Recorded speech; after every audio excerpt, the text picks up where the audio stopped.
Welcome to the CEO Crowd for business women with real women vibes, because we all need an extra touch of authenticity and reality in our days, do we not? I'm your coach and host, Rebecca, and this week I'll actually be sharing my musings on crowd member Larissa's question from our co working session that's just passed. And it was around pivoting and rebalancing her business.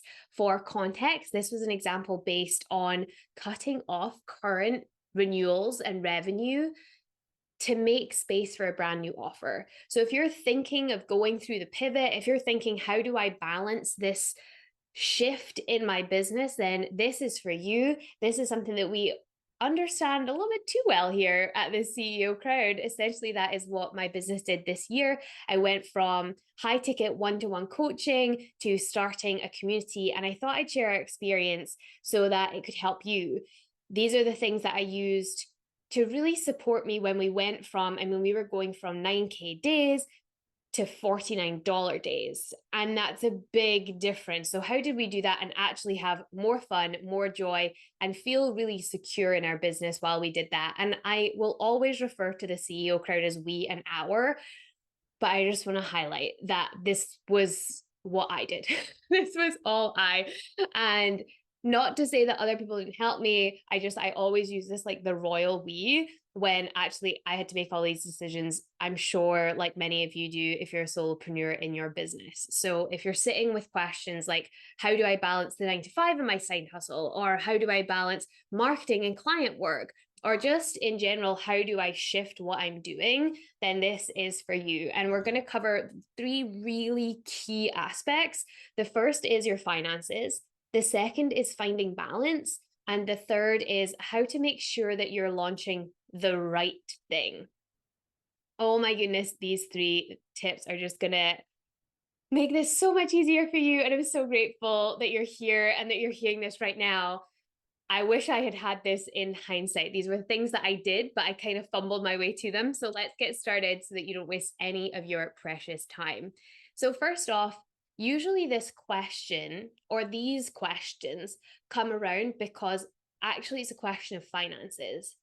And nobody wants to hear that you either have to work in both to balance the two things out to then make the full transition, like leaving your 9 to 5 when your business generates the same amount of income, which has its own challenges with it, because regardless, your income goes up. And typically, when people's income goes up, if you're used to living paycheck to paycheck, your outgoings go up. And then you have a 9 to 5 in a business, and you can't leave then the 9 to 5, because even though the business is generating the same amount, your expenses have gone up. So no one likes to hear that you have to balance the two. And also, sometimes when you do balance the two, it doesn't help, right?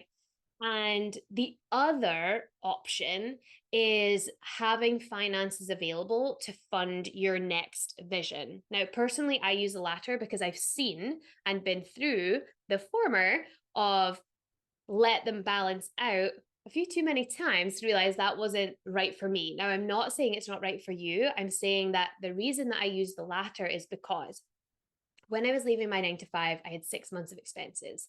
Starting the membership, I had a year of business expenses and a year of living expenses.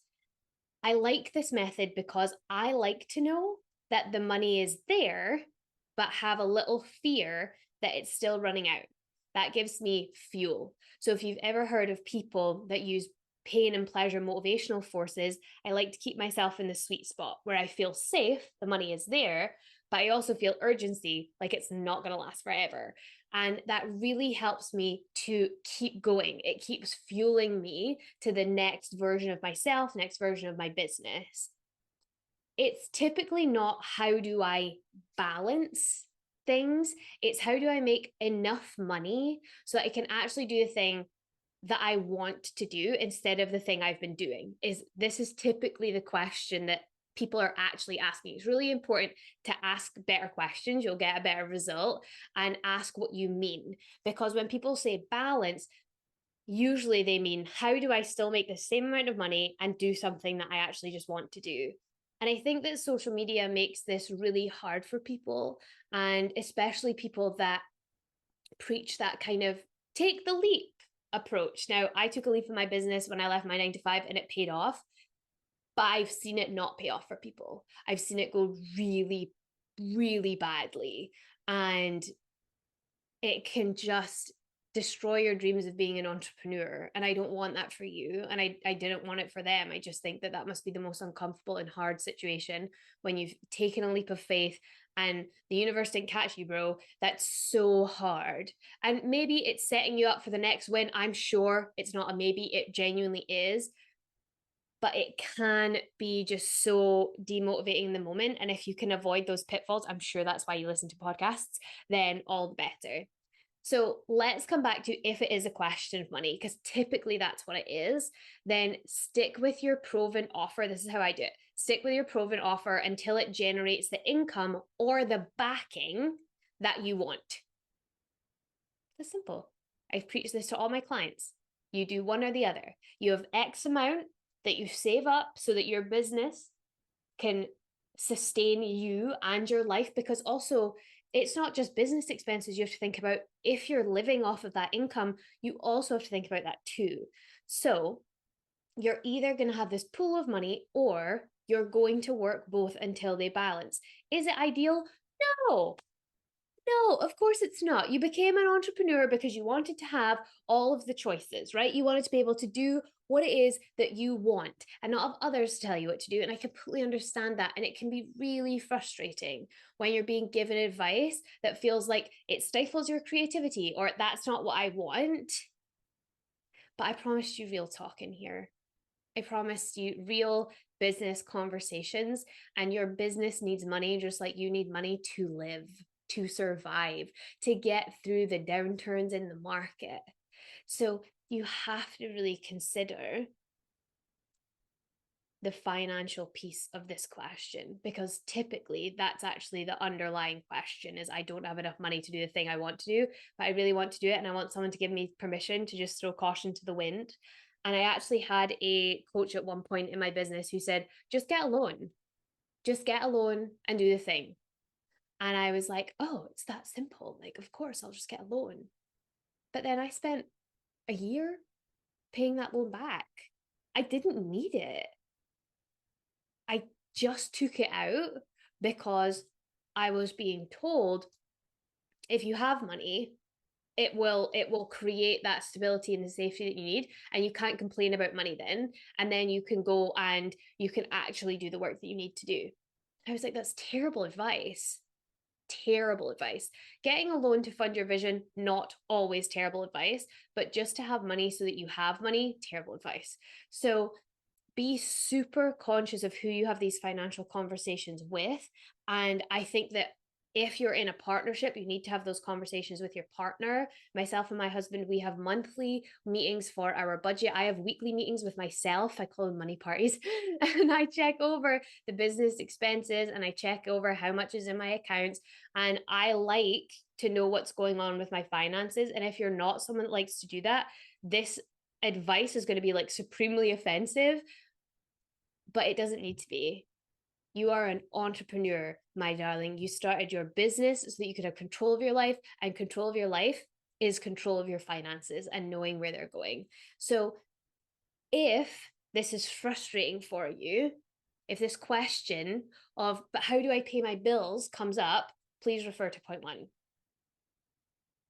Either create the pool of money and leave, or build the business until it is in line with your current income and then go all in on the business, because then you have proof of concept as well. If you leave your job to start a business, oh my lord, that is going to be a harder road for you. It's not impossible. It's just going to be more challenging. And a lot of people like that idea, especially that are in spirituality and they're all about trust in the universe. And like I said, sometimes it works out, but honey, sometimes it doesn't. And I want to have a real conversation with you and send so much love to you on this journey, because this part is not easy. I found this part really challenging. So if you're having these financial conversations with yourself, if it's creating pressure and stress for you, take control of your finances, know how much you need or how much that you want to match, and go do until You either have the pool of money or you're matching and then go all in with the new offer. All right. And point two, if you are doing too many things. So if you're going through a pivot and you're doing too many things because the gurus tell you to be consistent, but that just means do all the things all the time, have all the socials, have the weekly email, have the weekly podcast and the weekly YouTube, make them different, create your shorts from it, make sure you're repurposing your content every single day, have the webinar, write the book, oh my gosh, whatever. I want you to just check in with your current clients and ask, how did you find my services? And what about the content I put out do you really like? Those two questions, game changers when you're going through a pivot, because if you're someone that's not saying it's a time issue, not saying it's a money issue, you're saying it's a time issue, this will save you time because you can stop doing the things that are taking up your time to create the time and the space to do the things that work and also create this new offer. Give more time and space to it to grow, to market it, to speak to people about it. Conversations equal conversions. And the reason I said ask your current clients is because you don't want to take away things that people like, right? So, example, I don't really focus on podcasts and YouTube. I show up because it's a commitment to myself and I really enjoy it. And I hope that you really enjoy it too. I hope you're here having the best time. But I do it because I enjoy it. And yes, we've had some good feedback. Never converted a client this way. Never. Not happened. No one really mentions it. Most of the time, people are like, oh, you have a show? And I'm like, yeah, here's the link. I don't focus on it. I create it out of joy and so that I can practice and so that I can send people specific information, conversations I have a lot. I typically have on my podcast and I can send it to people. Great. We love that for us. But what I do focus on is our weekly email. Oh my Lord. My clients love it. I don't love it. My clients love it. I'm not going to take away something that they love. That's just a poor business decision. I don't love it. I don't dislike it. I don't hate it. I'm not drama about it.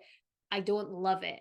It takes a lot of my time and my energy and my brain space. And I rack my brain every single week to come up with something quippy and fun and motivational and inspirational and truthful and really share with what is going on in the world of entrepreneurship or tips that can really genuinely change your business for the better.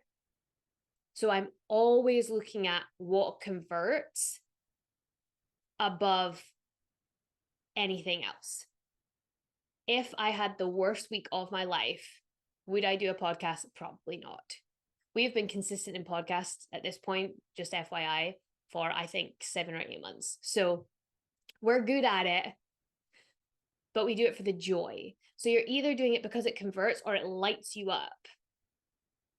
But if it lights you up, you're not complaining about it. You find the time because you're excited by it, and you'll probably actually prioritize it over the things you need to do. If I'm being completely honest, I have an email sitting to write and I'm here recording a podcast. So I am the perfect example. But you have to know what converts. And you can't do everything if you want to change things. But you have to know the things that you're doing well so that you can continue to do them and continue to serve your audience that are showing up. For example, we show up far less on social media. We, the royal we again, I show up far less on social media than I used to because my current clients, they don't particularly care if I show up 7 times a week on posts. I'm always in a story doing something. They don't necessarily mind if my content is scrolling in their feed because actually the likelihood is they're scrolling a little bit too much and I'm going to get lost in it anyway, unless I have something that's particularly eye-catching or they just like love what we do and they like everything that we do anyway. That absolutely happens. So my focus is not on social media because the feedback was we're not converting from social media. We're converting from conversations. So we do more conversations. So see how this can work. And it is going to come from you asking your current clients 2 questions. How did you find my services? and what do you really enjoy. You want to know how people found you, and you want to know what they really like about what you're doing, so you can laser focus on those two things for your pivot, because those are also the things that people are watching. So that's important to know, because you want to get people the update that you're changing, you're doing something different. This is going to be how you're going to do it. If I announce anything, I'm going to announce it to my email list first, because people love it. And I'm like, cool, I'm going to do what you asked for. Because again, coming back to this idea of the reason that we start our businesses is usually because we want control of our lives and time and financial freedom and all the great things. And then you realize, oh, you're at the service of people. If you're in the service-based industry, as a coach and a community leader, I'm at the service of people. If I just do what I think, I'm creating some kind of fan club. I'm not creating community. And that's a problem. So that was point 2. You've got to ask people, what do they want, and serve that for your pivot. Make it a big part of your pivot. It's going to be so important for you, because your clients are going to know exactly what's going on, and it's going to be really exciting for them. And do it with excitement, do it with joy, do it with, oh my gosh, we're doing this cool new thing, come see, as opposed to, oh, we're kind of doing something new and I'm sorry, but I can't work with you anymore at this particular price point or in this particular program. Don't apologize. Grow, evolve, take people on the journey. Not everyone has to like it, as long as you like it. And you're listening to the people that are paying you money, very smart. Then your pivot will be successful. Third point. This is almost an extension of point 2, where we spoke about what converts. If you want to launch a new offer or make a pivot, another very unsexy tip, I'd much rather say just manifest. I'm not going to lie. I love manifestation. We're always running. We have a manifestation challenge in our community right now. We love it, right? But alas, I want you to have more control. A lot of entrepreneurs actually have this real struggle bus moment with control. I was at a retirement event, not for retirees, but a retirement event to help you set up for retirement. And all of the entrepreneurs in the room, when they cracked a joke about control, everybody laughed. And you could see, you're an entrepreneur, you're an entrepreneur, you're an entrepreneur, because it was pointed at us. So completely understand that we want the control. So I'm here to give it to you. Do your market research on anything new that you launch. As a follow-up to this question Larissa asked, so shout out Larissa, we see you, we're grateful for you. As a follow-up, I shared our exact market research questions with the CEO Crowd membership, both for in-depth one-to-one market research and for via form. They're both different. The in-depth, you want juicier questions so that the person on the other end that's doing the market research can give you a lot. If you're sending a form, it's usually short, sharp, because the attention span of people, right? So I wanted to gift you with my 3 favorite questions that you can tailor to your business that we use. So question 1 is, in your opinion, what are some of the most common challenges people in your situation face? So this is for an in-depth one-to-one market research. The way we use this is we actually say, in your opinion, what are some of the most common challenges that female entrepreneurs face in their businesses? And oh my gosh, the gold that you will get from this question, because your business exists to solve a problem. There's your answer. That's what your new offer, that's what your pivot can solve, right? And the next question, again, for in-depth one-to-one market research, if you could ask someone a few steps ahead of you in anything, what would you ask? So we usually say, if you could ask a female entrepreneur a few steps ahead of you anything, what would you ask? Because, my darlings, these are going to be the titles of your YouTube, your podcast, the purposes of your posts. These questions are gold. These are also things that you want to answer for your clients, and you want to serve them the answers to all these solutions. The answers to all these problems. Give them solutions, right? And the third question is for a form. So forms, like I said, short or sharper. Where do you spend most of your time online? Give them options. And if you want a bonus question, where are you most likely to buy from online? Because if those two are different, then you know where you want to be focusing your energy. You want to be focusing your energy where people are going to buy. So, for example, you run a Instagram ad because people are on Instagram, and you funnel them straight to Facebook because Meta works that way because they're more likely to buy on Facebook. Okay, cool, got it. This can really inform how you can make that pivot really seamless, how you can make it work, how you can make your business work in general. You could do all of these questions without going through a pivot, but these are absolute gold nuggets for the pivot, for changing, for a new offer. These are such great tips. I hope you've enjoyed them. I'm obviously biased that I think they're great. And it will make this transition feel seamless. And if you're looking to promote that new offer or you have an existing one, then of course, I'm going to invite you to join us at the next free CEO Crowd networking event. We would love to see you there. We'd love to hear about what you're doing and how we can best support you. Like I said, this is for us to come together as real businesswomen and have real conversations about real business, things that you're really facing, and to get support. So if you want your voice to be heard, we want to give you the mic. Come along and join us. The link is in the description. And until next week, we'll be over here at the CEO Crowd, believing in you.